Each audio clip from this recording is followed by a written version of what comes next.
Bonjour à tous, bienvenue sur la chaîne VDC. Une vidéo, un crime, un département.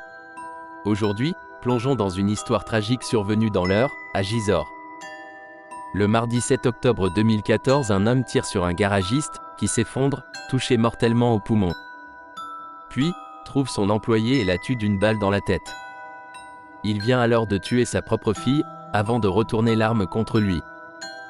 Héliporté au centre hospitalier universitaire de Rouen, le tueur survécut à ses blessures. N'ayant pas supporté que sa fille, 33 ans, le quitte. Car le père et sa fille étaient en couple depuis plusieurs années.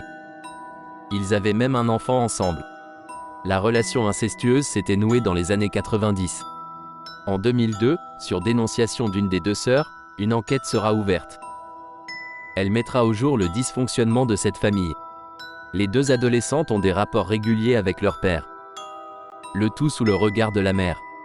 Une fille expliquera être tombée enceinte 3 fois, 2 grossesses ayant été interrompues et la 3e s'étant soldée par une fausse couche. Sa sœur, la victime quant à elle, gardera l'enfant.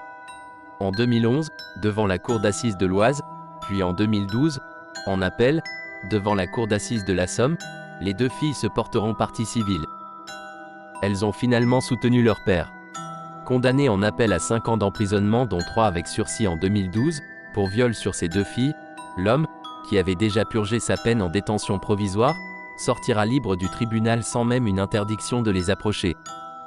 Puis, le père et sa fille aînée éleveront leur fils, qui est également petit-fils et demi-frère à la fois, un sacré bordel et beaucoup moins de cadeaux à Noël. Jusqu'à ce que Virginie décide de quitter le domicile familial à la fin septembre 2014 avec son enfant, alors âgé de 13 ans.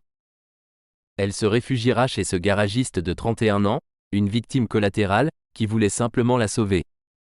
Le tueur meurt en 2018 d'un arrêt cardiaque 2 jours seulement après sa condamnation à perpétuité. Ce drame nous interroge sur la justice française, et si en 2012 le tribunal l'aurait vraiment condamné ? À vous de débattre dans les commentaires, toujours avec respect et bienveillance, merci à vous pour la force. À bientôt pour une nouvelle vidéo.